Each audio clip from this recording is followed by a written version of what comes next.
Welcome to Leveling Up Mental Health, a podcast where we explore the intersection of video games and mental health. We are going to ask the age-old question that's on everyone's mind. Are video games the hero or the villain?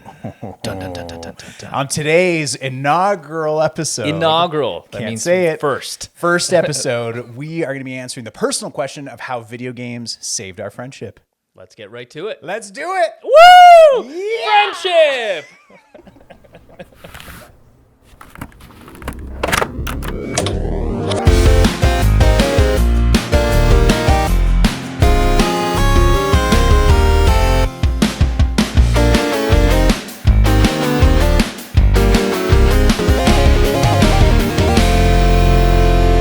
So, welcome to the first episode. Oh, thank you, Andrew, for having me. Oh, I'm happy to. So we're going to be the co-hosts of this podcast going forward. So you should be thanking me for having you, too. Thank you for having me on. Oh, man. Why don't you start with an introduction of you? All right. Well, let's say who we are. So my name's Andrew. I'm a psychologist. I run a practice here in Calgary, Alberta. I do therapy. And so I'm personally very interested and invested in mental health. That's what I do for my job. I experience it in my life. And I'm also an avid lifelong video game player. And so having both these aspects be personal interests of mine for a very, very long time kind of naturally come together for the creation of the podcast. So that's who I am. Yeah. Who are you? You're so cool. Thanks. You do so many cool things. Well, my name's Adolyn H. The H is really important, you know. It makes me sound like a writer, even though I'm not. I'm a professional actor, so I get up on stage or in front of the screen, and I get paid to look like a dum-dum every now and again. But I also have a degree in cognitive science, which means I can barely keep up with you, Mr. Masters over here, Mr. Psychologist. And I love video games as well. It has been such an integral part in my life in terms of storytelling. As an actor, one of my biggest dreams would be to be in a video game. You know, how cool would that be? And I'm really excited to finally do this. You know, Andrew and I have been talking about wanting to do a podcast on the intersection of mental health and video games for years, and we are so thankful for Story High for finally giving us that chance. Yeah. It's so awesome. Absolutely. So, just like any pair of best friends for years and years, we joke around, we play video games, we laugh together, we say, oh, should we have a podcast? Wouldn't that be awesome? We're so funny. So now that we have the means and the motivation to do it, we're doing it. Yeah. And hopefully we actually are interesting and funny. Hey, give us some feedback, okay? But like the nice kind, not like the online video game chat kind. You know, I don't take constructive feedback. I only take positive feedback, It's please. True. It's true. 100%. So I think the first important question for people to know, because the plan is we're going to be co-hosting this podcast going forward. We're going to be hopefully interviewing some other people about different topics about the intersection of video games and mental health. But first and foremost, we're going to be on every episode. So why us? Why are we people that somebody else might want to listen to? Why these two very handsome, sexy, smart individuals? Well, you've just answered it yourself. Yeah, that's true. Well, I think the way we answer that question is to start by our love for video games. Yeah. You know, and then weave in obviously our expertise and things like that. So why don't you, Andrew, start with why are video games so important in your life? What has video games done for you? The positive impacts maybe, the negative impacts maybe, and how do you hope to use your experience in that to talk about this over the next 10 episodes or more? Yeah. Absolutely. Great question. So I've been playing video games pretty much as long as I remember. My earliest memories are playing the Super Nintendo with my brother, with my parents a little bit. You played with your parents? A little bit, yeah. Really? That's awesome. They would play a bit. My mom, when she played Mario, would do the thing where you like jump with the controller. She said it helped. Yeah. And now we have motion controls. Exactly. So Nintendo was like, I'm going to take that and add it in. My mom is Shigeru Miyamoto. Little known fact. Little known fact. For sure. So anyways, I played Super Mario Brothers. I played Super Mario Kart. That was a huge memory playing with my brother growing up as well. And you guys are still brothers after playing Mario Kart? Yeah, we did. Do you know what? Can I confess something? Yeah, this is a confessional podcast. So. I'm actually a little bit nervous about saying this, but I have a memory of when I was really upset with my brother. I was mad at him for something. I don't remember what. But we were in some kind of fight like siblings get in. Yeah. And I remember going into our Super Mario Brothers file and deleting our save file. Andrew! I know. I Oh my I gosh. still cringe with But doesn't guilt. that harm you too? Yes. It's like self-sabotage. I was a child. Yeah, I was like, emotional. as I long wasn't as thinking he's it hurt through. more than I am, it doesn't matter. Yeah. Aw. So that makes me feel guilty to this day. That's okay. So That's there's a negative probably- impact. That's probably like the worst thing you've ever done. Andrew's like the nicest human being who only does good. He's like a force of good in life, and that's probably. I'm so happy to know that you've been doing some evil. You know? That was my turning point. I did that, and I thought, no more.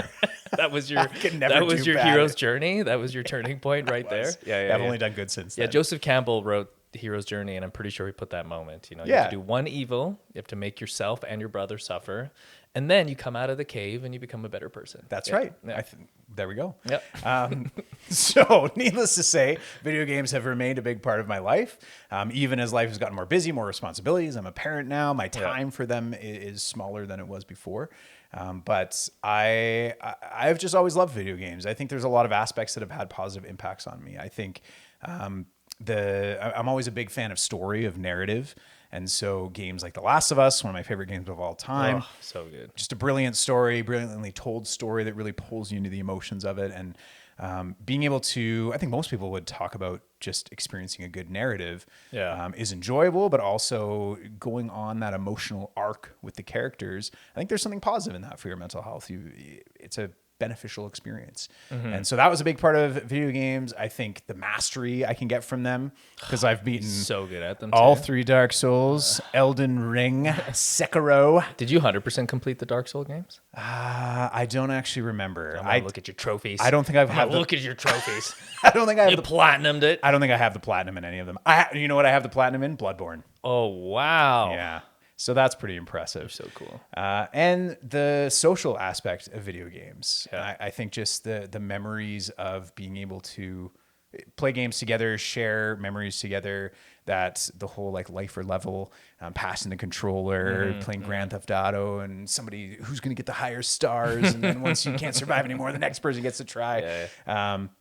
Playing Halo with friends in high school. There's just all these memories that I think are related to how we connect with other people. Yeah. 100%. And so, there have been all these positive impacts. And so that's part of my passion, why I want to talk about it. What about you? How have video games impacted you? What brings you to this topic and the passion of video games? You talked about all the positive things, and now I have to talk about all the negative things. Yeah. No. Tell me how we have video to games balance things have out. ruined your life. Ruined my life. All right. No, actually, I mean, we're going to do our best to bring a balanced approach to obviously everything. We are not without our own biases. We know this in psychology, of course. But that's why we want to have a conversation about these things. We're not claiming to have any ultimate truths about what is right or wrong when it comes to video games, but more of an exploration. But for me, I mean, vastly, it's been a positive thing for the most part. You talked a lot about the narrative stuff and the shared experience, the social aspects of it, which I 100% echo. But I'm going to talk a little about the sort of indirect ways in which video games also affect us. And for me, one of the biggest impacts video game has is it introduces me to music that I love. So Yasunori Matsuda for Chrono Trigger, one of the composers for that game, or the composer for that game. I listen to Chrono Trigger music to this day still. The intro is incredible. Frog's theme, incredible. When I need to work out, that's what I'm playing. That's what I'm doing, you know? Chrono Cross's intro, I learned it on the guitar. It was one of the first things I learned on guitar. And to this day now, I'm like, wow, like that little game I played on Super Nintendo when I was like 8 years old or something like that, I still think about to this day. And I'm trying to think of like how many things like that in your life are still affect you to this day. You know, and video games is one of them for us, right? You know, other people have like sports or, you know, other extracurriculars that they're like, oh yeah, that one moment stay with me. And I'm sure we have that too, but it's like some of the memories of, you know, beating that hard boss, you know, spending hours probably on Bloodborne, just getting past the first level. I'm talking about me, not Andrew. You know, and then the music, the storytelling, the actual exposure to different cultures. Like I was into the whole Final Fantasy games and things like that, and you know, we're learning a whole new way of storytelling that we don't always get in the West, you know. And then Last of Us too, right? It may not be necessarily a whole new culture, but it makes you think, you know. I'm not going to spoil anything, but like the ending of Last of Us, philosophically, your ethics are challenged. And how many things right now, if you think about entertainment from TV to books, how many things that comprehensively bring all that together? And I think the video game genre as a whole, or the industry as a whole, can do that, which I think is, it's why I'm so fascinated to have this conversation with you on this podcast, because I really do think it's going to be, I don't know the statistics off my head, but it is perhaps the largest form of entertainment right now, or by revenue or something like that. Yeah, I think so. It's a huge entertainment industry. It's rapidly expanding. I mean, the amount of money that big releases like Grand Theft Auto make is astounding. 2026. Yeah, it's coming coming. out. Woo! It's coming, baby. No games are being released around that time other than that. Did you know that? Pushing all the release dates. Yeah. They're like, oh no, GTA's coming. We cannot release our games. So, which, I mean, that alone, I think the mental health, kind of the ramifications on mental health in a way of having this shared cultural experience. Yeah. I think there's something in that too. It's like lining up for the Avengers movies, right? Right. Like when people dress up and you're like, we all did it. We're going to watch it on opening. You know, Superman just came out. That's going to be a big one. I guess this podcast is going to be released a bit later, so maybe I shouldn't have mentioned it. Well, if you're listening, we were recording this when Superman just came out. So, yeah. But yeah, it's a shared cultural event. Yeah. And you were telling me before off camera when we were talking that a big part of friendships and friendships forming is that idea of shared, what did you say? Shared non-goal directed play. Yeah. So the definition in cognitive science on how you build friendships is you need non-goal oriented activities. So basically play. That's what play is. It's non-goal oriented that bring you joy and shared memories. Yeah. And repeated exposure to those two things build friendships. So when you're growing up, I mean, it's so easy to build a friendship because you're forced to do things together that can be fun at times. And you have repeated exposure, you see each other all the time. And then that leads to novel, new, interesting things that build memories. And we don't necessarily get that through all the activities we do as an adult, but I think video games are such an excellent way of building that. And we know that because this is our segue. Video games kind of saved our friendship. Absolutely. You know? We were on the precipice of destruction. Yeah, it was despair, destruction. we had a whole arc, you know. We were enemies, you know. Yeah. Maybe not so dramatic. No, it wasn't like that. It was But Sephiroth versus Cloud. It's true. Yeah, we've been friends for a long time. An era, one might say. Yes. We first met in grade 8. Yeah. And we've been friends ever since then. Best friends. Best of friends. Bestest. None of my other friends listen to this. I love you, but Andrew's my best friend. That's right. It's now documented on a video podcast. Yeah, exactly. We can't take it back. But as all friendships have ups and downs, I think our friendship has had that too. But what we found is when we became friends, one of the biggest shared experiences we had was video games. We would play video games together. Do you remember what were some of the biggest video games we played together? What comes to mind? Return of the King. Yes. Yeah. PS2. Lord of the Rings. Such a good one. And we played Two Towers as well, but it was single player, so we just watched one. Was person. it single player? Yeah. Okay. That one, I don't think they had co-op. Yeah. But Return of the King was the one I remember. And trying to do that, what was it? The Tower of... Yeah, Saruman's... oh my God, what was it? It was like Palantir? Yeah. That's what it was called? It was like a gauntlet level. Yeah. And it was just waves and waves of urukai and orcs and goblins. Nice pronunciation. Yes. That was cool. Thank you. So yeah, that's a big one, I think. That was a huge one. But we also played Baldur's Gate. Yeah. Remember? Dark Alliance? Yeah, that was cool. The hack and slash one. Yeah. That was really fun. And I was the elven sorceress. Always. Yeah. And her abilities were so much more powerful Lightning. than whatever Just you were that doing. lightning. Yeah. This is going to be a constant theme for any of you listening, which is that Andrew's always gets to be the most powerful. Yeah. Always the best at games, and I just get to be the companion, the player 2. I'm always the player 2. You're player 1. And you know what? You do a great job at it. Oh, thank you. I'll take it.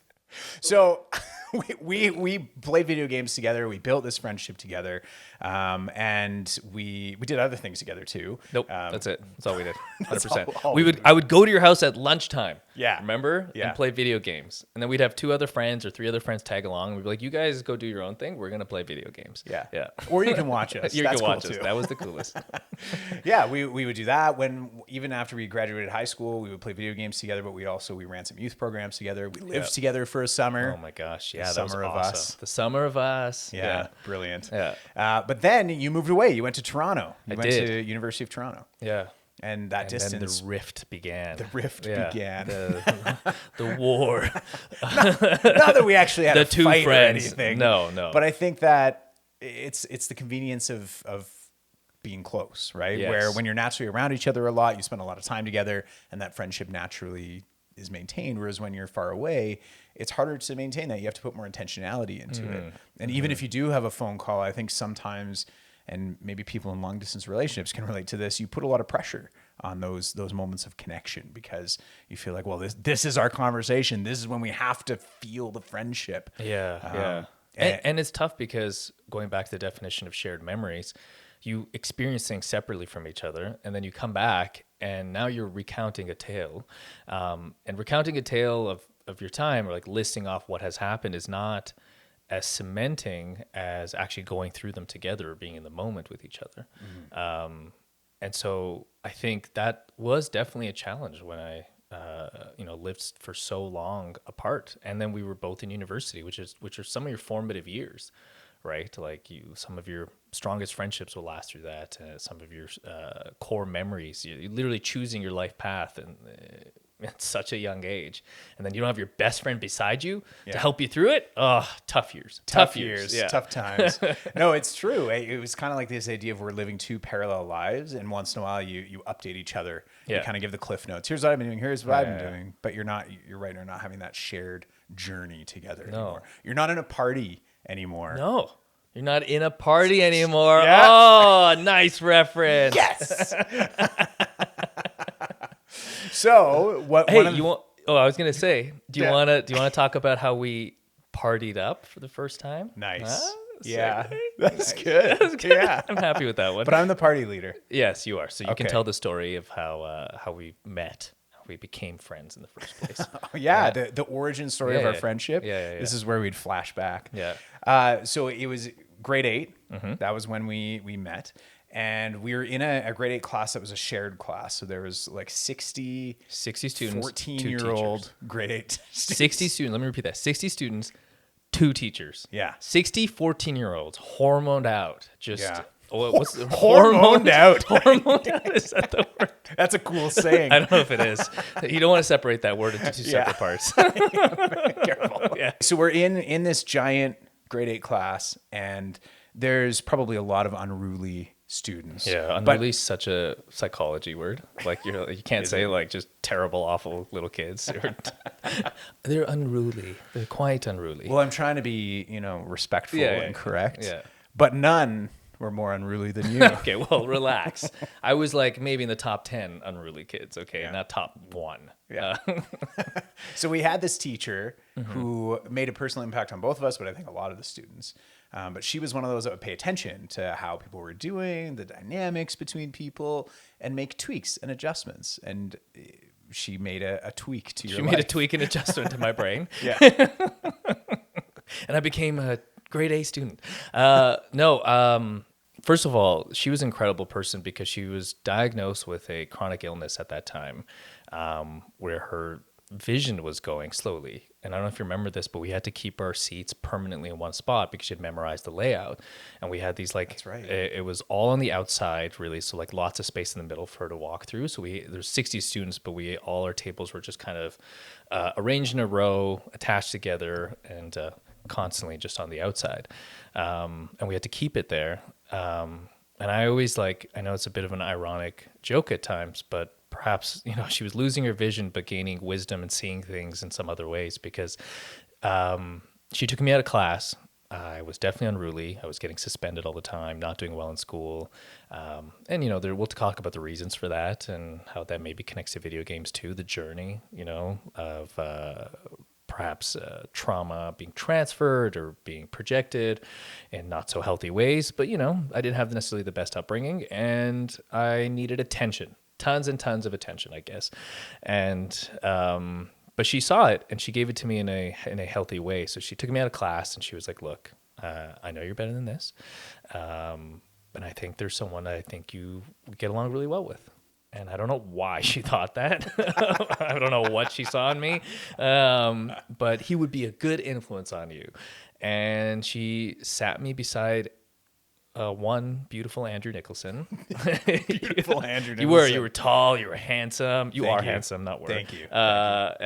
He still had braces though, so that was like his only thing. But those Yeah. teeth were coming in nice. You Oh, know, you like, could tell. Yeah, yeah. The potential. The potential for those The teeth. tooth potential on that guy.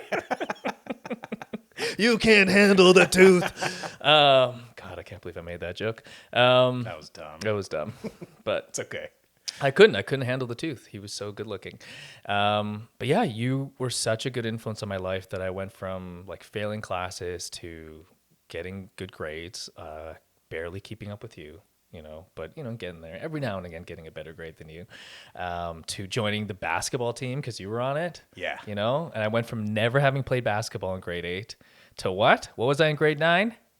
Captain. That captain. You were the captain Yes, of the I team. was. Yeah. Swish, baby. The one thing you did better than me, grade 9 basketball. Yeah, grade 9, even though you're like I'm twice as tall as me. You're good at a lot of things. Yeah, yeah. But yeah, it's a core memory of mine because I think it's incredible that any mentor or teacher can make such a huge difference in a kid's life. It fundamentally changed the trajectory of my life, being friends with you. Wow. Yeah, Well, thank you for saying that. that's beautiful. Yeah. So that's the past, Andrew. How did video games continue our friendship in the present and the future? Nice. So yeah, we were at this place where we had this distance. We were living these parallel lives. You were in Toronto. I was still here in Calgary. And the natural thing was we started playing video games together. We started playing online games together. And it became this way for, even if we didn't have a lot to update each other on, even if we didn't want to kind of do the laundry list, but we just wanted to have a shared experience together again, we could play a game together. And so it's how we started more consistently, more regularly connecting, having that shared sense of play together, joining up and partying together again to have a shared journey. What kind of games did we play? Well, the main one we played was Divinity Original Sin 1, I know. which we still haven't beaten. Nope. It's been what, years, like 8 years or something? years later. Larian Studios, thank you so much for making a game that we can play, never beat, but play for what, 8 years now? Yeah. And And we've both beaten Divinity Original Sin 2. Yeah, Well, I haven't beaten Baldur's Gate 3, but you've Not beaten yet. Baldur's Gate 3. I have. Great game. Yeah. Great game. Once again, Larian Studios, thank you. Great stuff. Yeah. So that connection over video games really is what re-sparked that friendship, got us starting to play more and more often, and then continued to present day. We're both busy people. We have a lot going on. Yeah. Again, that idea of it's hard to always make the time to have that intentionality if you're not naturally just spending time together. And so playing games together is one of the main things we do, whether in person, again, couch co-op. I know. or I'm so happy to be in the online. same town as you finally. Absolutely. And now doing this podcast, being able to talk about video games. Yeah. Which will force us to play more video games as research. That's right. You know, we have to research now. Yeah. I can't do any parenting this weekend because I have to play a video game. I'm just kidding. I love parenting. I love hanging out with my kids. Well, I mean, hopefully you're turning them into gamers. Well, I'm doing my best. 2 birds with 1 scone. You know what I'm saying? One scone? Yeah, it's a nice way of saying it. Well, that's I can nice. feed 2 birds with 1 scone. Oh, I see. It's like a positive turn on that phrase. Exactly. Yeah. Yeah. Scones are good. They are delicious, and birds obviously love them. So, Yeah. So I think that all makes the case for how video games saved our friendship. I think so, yeah. But I don't think it makes the case on why we're the best person to talk about video games in the intersection between that and mental health. Absolutely. Well, people listening in be like, what amateurs? Yeah. Who are these Who are guys? these people? Yeah, I think that's a really important piece because we've talked about our passion for video games, which is a huge piece of it. For sure. So that we're not just people talking out of left field about video games. These are things that we experience personally, we know intimately. But a lot of people who do media coverage, podcasts about video games are video game lovers. And so what makes us different, I think, is that we both bring different sets of expertise to this specific topic. That we have this other mental health piece that we have expertise in, that we have knowledge in, and we bring balance between these two topics. We're not video game lovers who are just talking about our personal experiences of mental health. Yeah. We have this professional knowledge, and we're also not just professional mental health people trying to talk about video games. Yeah. We're able to speak to both with a level of expertise and familiarity that I think makes us unique. Yeah, I think so too. I mean, you have a degree in psychology, which is And a master's and degree. a master's. Well, I just said you. degree in general, you know. Thank you. Yeah.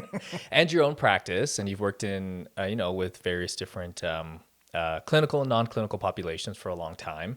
I myself have worked in the mental health field for over 10 years in various capacities. We both worked as frontline youth workers, and one of the toughest jobs for you youth workers, social workers out there. Kudos to you. What an incredibly difficult job that is. And we want to bring light to that too, right? We want to bring light to the profession, and we want to say, like, there are other therapeutic models or interventions that haven't been that well researched, and video games is one of them. And it's a burgeoning area of research, which is really exciting.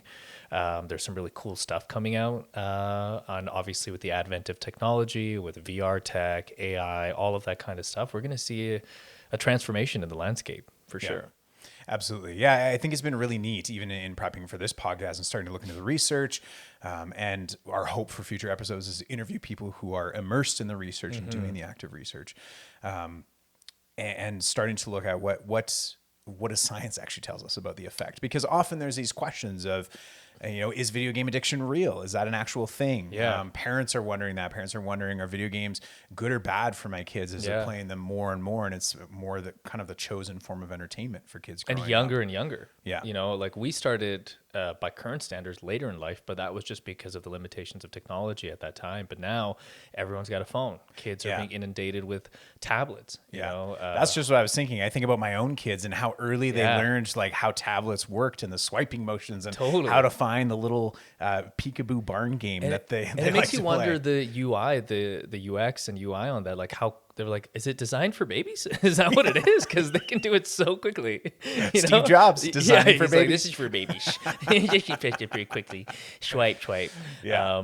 And what's going to be really interesting is as listeners come along this journey with us, you're going to watch your kids get older and older.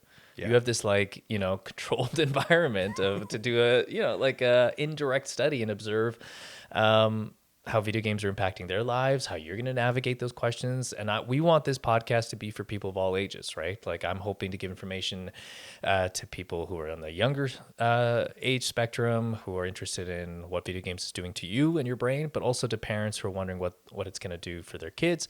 And then beyond that, there's gamers well into their 80s and 90s, and we're going to be that generation too, probably. Yeah. Like our parents' generations didn't grow up with video games, so they don't really play them. It's not really part of their life. Not to say there aren't people who do, but it's generally not the norm. But for us and younger, we'll grow old with this technology. And then I'm curious to see what that's going to be like when you and I are doing this podcast, but we have to take out our teeth to talk, or it's holograms of us or something like that. Yeah. What games are we going to be playing in our seniors' home together? Yeah. Return of the King, PS2 Obviously. again. Yes, we'll finally beat it. Just connected to Neuralink. Yeah. So I think bringing a little bit of research into it, again, our hope is in future episodes we'll dive a little bit more into that, but that's a piece we want to bring in as well, not just our personal experiences. And I think what I was starting to look at is, I think we have a little bit of a bias that we love video games and we want to see the benefits of them, but we're trying to look at both sides. But even on the benefit side, I think there's a lot of new research out there. But even one, I was looking at a lit review that was kind of taking a look at all the research that have been done recently by Kowal and colleagues, I think. But they were looking at all the studies that had looked at the effects of commercial video games on mental health, which I think we're really interested in because there's a question of specific video games for specific purposes. I think there's research into games for, keeping mental acuity alive, and helping with things like maybe Alzheimer's or things like that. But I think what this study was looking at was all the different research around commercial video games. Yeah, which is really fascinating because they're not designed specifically for a specific mental health outcome, right? They're designed to just generally be, entertaining, probably for sales. Yeah, make money. And I think I remember that study, a 2021 study, that they looked at games like, multiplayer games, RPGs. Portal 2 was referenced in that one. Yeah, which is one we played together. So good. When we lived together. The summer of us. This 2-month period, we're just going to reference this. It was peak, though. It was peak for us. They looked at all these different genres of video games and the effects on things like depression, anxiety, and all the different studies that have been done found many different benefits in areas that we've already been talking about. And so some of them had benefits around pro-social engagement. Some of them had benefits just around emotion regulation. So being able to, one of the big symptoms of depression is that inability to experience positive emotions. You feel kind of numb, you feel apathetic. And video games were one of the things they found that people with depression were still able to have fun, to experience joy. Yeah. And it makes you question whether that's, I want to also show the other side of it. We're obviously going to be very pro video games. That's our bias in some ways. But even talking about emotional regulation, right? Of course, video games can help you upregulate. So those positive affects, those positive emotions, it can maybe get you out of bed. It can get you motivated. But it is also hacking into a dopaminergic pathway that is often stunted due to whatever circumstances, but we often see in individuals with depression. So ahedonia, right? Lack of pleasure, lack of motivation. And so I often wonder, yes, in some ways, of course, it's helping you get out of bed and maybe you're playing the game.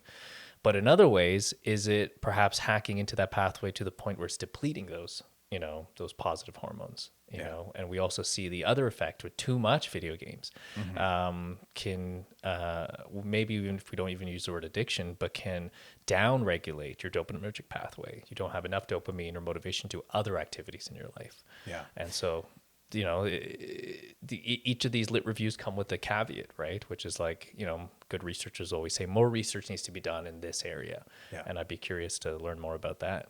Yeah, I'll be interested to see as more research is done if we can find more that's around that, because I agree. I think my perspective was shifted even as a psychologist as I started doing more and more therapy. That previously I think I was always kind of pro video games. Video games are great. Yeah. But I think I've seen the other side of it in the work that I do, and that certainly it's a whole gray area. There's a continuum of how video games can affect you. And I think like most things in life, everything can become problematic if you overuse it, if it gets in the way of your life, if you're neglecting important commitments, important relationships to prioritize one thing. Yeah. But I think I saw more examples of that where, like you were saying, it's pretty widely known games are designed to loop into that dopamine reward pathway. Yeah. It's a very short-term reward thing, right? I remember reading this article where they talked about the gameplay loop in most games is designed to be around 30 seconds long at max. Oh, wow. So there's always some kind of reward you're getting every 30 seconds. That's really interesting because I remember reading about Brooklyn Nine-Nine. You've seen that? Yeah. Yeah. And Andy Samberg was talking about, he was the executive producer the whole time, but in the last seasons, they had to change the pace of the jokes. So if you watch the first season to the last season, the jokes are just faster and faster because our attention span is getting lower and lower. And 30 to 60 seconds was the magic number. There should be a joke almost every 30 seconds on TV now, or a zoom or like a cut or something that changes, your attention quickly. And we see that in like YouTube shorts and things like that too, right? Like, so it's interesting that same research can be applied or seen in video game development, which is the cycle. Yeah. And it'll be interesting to see, because I'm so curious, does that then train us out of being good at getting rewarded from longer term? I think it does. You know, what's the classic marshmallow test? Delayed gratification. Oh, yeah. You put a marshmallow in front of a kid. Yeah. And, the longer they wait to take the marshmallow that's in front of them or any object of desire, the more they can delay gratification. And delayed gratification has been highly correlated to various success measures, because oftentimes in life you can't get the thing that you want right away. You have to persevere and work towards it. Yeah. But video games doesn't do that. Yeah. In some ways, or at least not all of them. Yeah, not in the same way. And this is something I think about a lot, and that idea of mastery, because we said that earlier. Some video games, I think, do give a sense of mastery. And some of the research does talk about that, the sense of accomplishment you can get from a game like Elden Ring or Bloodborne, which I've platinumed. Those ones definitely delay gratification. Those ones don't feel good right away. No, But I think, again, there's maybe it's a different type of mastery than something like getting really good at a sport, or learning a new language or something like that. Because there's almost like with sports, for example, the physical component of it feels more uncomfortable than perhaps being able to just sit and go, I just keep trying this again.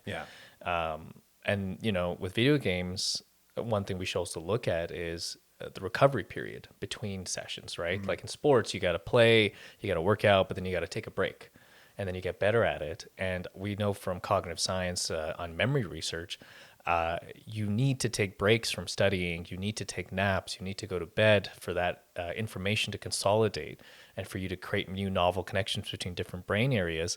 Otherwise, that's why cramming doesn't work, because you can cram all that information, but you're not able to create new connections. It doesn't get cemented into your hippocampus, which turns into your long-term memory, right? So, and I feel like that, I don't know if you've ever had this with video games, like you're stuck at a level. You can't do it. You try it all night. It doesn't work. Then you go away, you go do something else, you're washing the dishes, come back 2 hours later, and all of a sudden you've made progress. Has that ever happened? 100%. Yeah. I mean, again, I think of like Bloodborne, Elden Ring, these games where you've done like your 30-second try on a boss. And you go to sleep, you go have lunch, whatever it is, you come back first or second try, and you beat it. And there's synaptogenesis some kind of at work. You're creating new neural pathways, Hebb's Law. Do you remember Hebb's Law? Yeah, but tell me what it is, and I'll make sure that I know the same thing. No, because that's going to be your skill testing question. I'll give you time to think about it before we get to that section of the podcast. Really okay. Now that's all I I got him. So I think, without going too far down the rabbit hole, I think we're painting a picture that it's complex. And this is part of why we want to do this podcast, because there aren't easy answers around this. And it's even part of me, as I say, some of the possible negatives of video games that I've seen in my work, that I've even experienced myself, potentially getting into a bit of an addictive loop with games. I don't want to be like old man yelling at clouds kind of idea. Video games. But I think it's like anything that's a huge part of our culture. It's worth examining and seeing, well, where are they helpful and where are they potentially a hindrance? And the answer is probably both to some degree. Of course. I know it feels like a cop-out. It's the classic. Is everything nature versus nurture? And you're like, well, oftentimes it's my answer as a therapist often is, it depends. Yeah, exactly. What are the contexts, But I think it's always good. I think the philosophy we're bringing into it is quite wise, which is we're going to continue to question even our own motivations and biases around it, and hopefully have you listeners, call us out on some things very nicely, kindly. Yeah. Be nice. Be nice to us. We have video game fragile self-esteems. That's why I didn't play. I didn't play a lot of online games. I couldn't take the toxic Oh my culture. God! Nice shot. Oh, Rocket League. What a save! Yeah, I know. That's what we need: constant validation and positive affirmation. Quick chat. But I also think what makes us really good at it is we explore these things. We're personally motivated by it, but we have some level of detachment to it.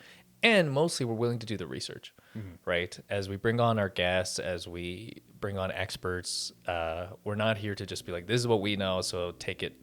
We're here to go, well, this is what the research says. This is how we interpret the research.